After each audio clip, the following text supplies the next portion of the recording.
Hello, welcome to episode 2 of How to Play SFJ.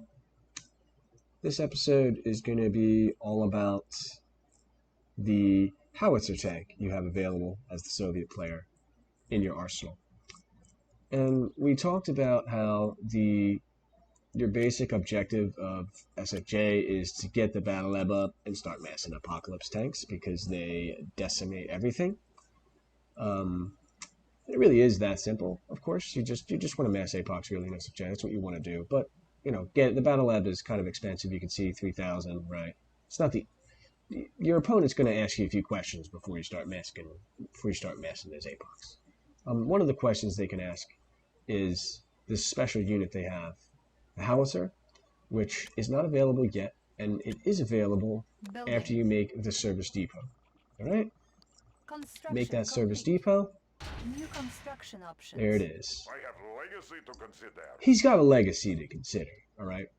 Now, this is a unique unit the Soviets have available to them. It adds quite a bit of spice to the gameplay, all right? It's now available here. It has the tank destroyer image cameo, but it's called the howitzer tank. It's interesting here in the sense that it doesn't do a lot of damage necessarily, as you can see. It also doesn't take too much damage either, right? It dies pretty quickly. But what does it do, Frank? What does it do? Why would I build this? Here's why you would build this, if you feel so inclined. It has a lot of range. It has a lot of range. Let's compare that to the Rhino tank, shall we? It outranges most in that sense, right? You keep it in the back, right?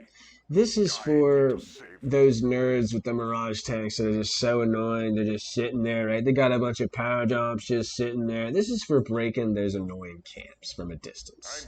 You want to camp? No. You come to me. You come to me. That's what you're saying with the howitzer. You're zoning them out. You're outranging them, right? Just like archers would in a real fight, just like artillery units in warfare would, right? You're touching up the enemy units before they reach you and engage your main frontline force.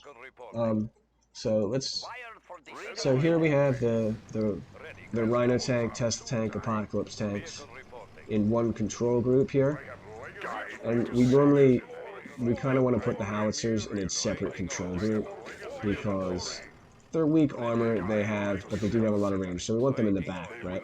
Let's say the enemy army is over here, and so we would set up our formation like this, with our howitzers on a separate control group and in the back where they belong. We want to keep them protected because they outrange.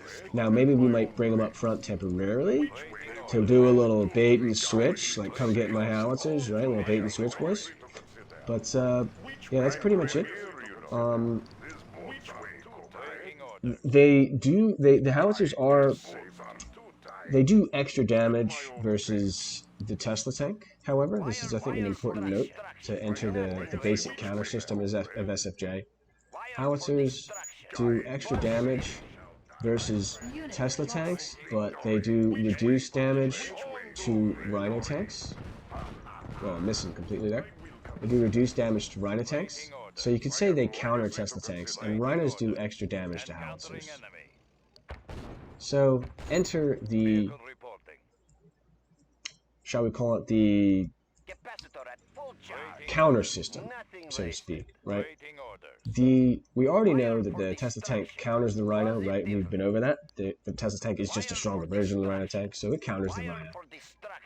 The only difference here is that the howitzer can be mixed in if your opponent is massing too many Teslas. If your opponent is massing too many Teslas, howitzers can get very efficient damage versus them. But if your opponent's massing too many howitzers, Rhinos become very powerful very quickly. So what this effectively does is it makes all three of these units, the Rhino tank, the howitzer,